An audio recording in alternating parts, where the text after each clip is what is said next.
Matt Schlapp, he's former White House political director for George W. Bush. Matt, thank you so much. With the flaws that I pointed out that Bernie Sanders has remarked on regarding Hillary Clinton and Wall Street, when you compare even her worst day against Donald Trump, from his remarks in Scotland about his golf course benefiting, as it seemed to be the greatest divide that we've seen in modern history in the UK, how does he capitalize on anything at this point when you see the image and words that we just witnessed between Senator Warren and Hillary Clinton?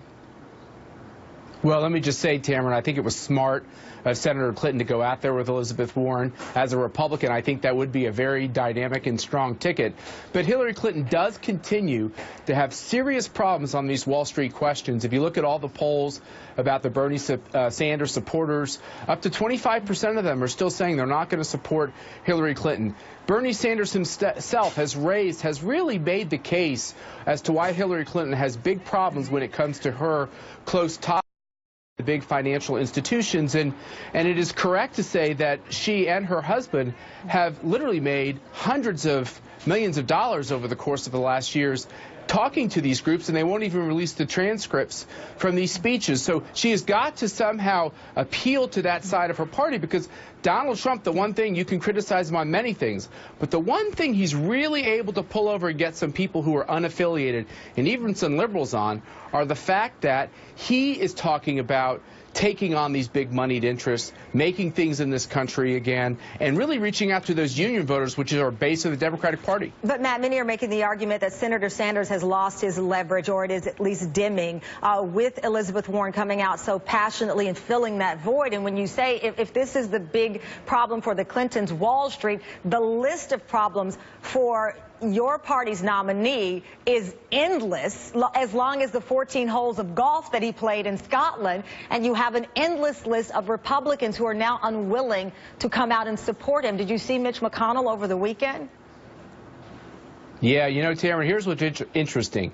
You're watching the Republican leaders in Washington, D.C., they are really uneasy with Donald Trump. One of the main reasons that is because he's taking them on and running against them. So I'm not surprised that there's that uneasiness. You know what Republican just endorsed Hillary Clinton? And I'm sure you read this. Hank Paulson, the president I served for, George W. Bush's Treasury Secretary, who is a Goldman Sachs guy, has endorsed Hillary Clinton. I actually don't think that helps Hillary Clinton when all these Wall Street titans come to her aid. Something is helping. Look at the polls. I know that Donald Trump has criticized the Washington Post polls, saying that it oversampled Democrats, but the real clear politics average at this point is somewhere around 6% between them.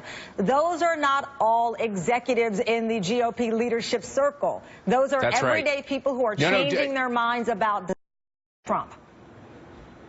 Taryn, you're right that Donald Trump does have a pushback from a lot of institutional Republicans. And I think it's smart for Trump to try to work on that every day. And many days he loses ground with the things he says. Give me an example of where he's worked and there's on been it lately. The one that impresses you. Well, I mean, he had this big meeting with evangelical leaders, a couple hundred evangelical leaders in New York City. He's having other meetings on the road. He's also doing, you know, he met recently with all the Republican senators. He is trying to improve it, but I would agree with you. He's got issues with Republicans. Tamara, you're right to say the polls have shifted against Trump in the last month. I don't think he's had a particularly good month. But what's more important than these national polls is look at these states. Look at Jennifer Granholm's state of Michigan, where Trump is doing better than any Republican, even Mitt Romney, who is from Michigan.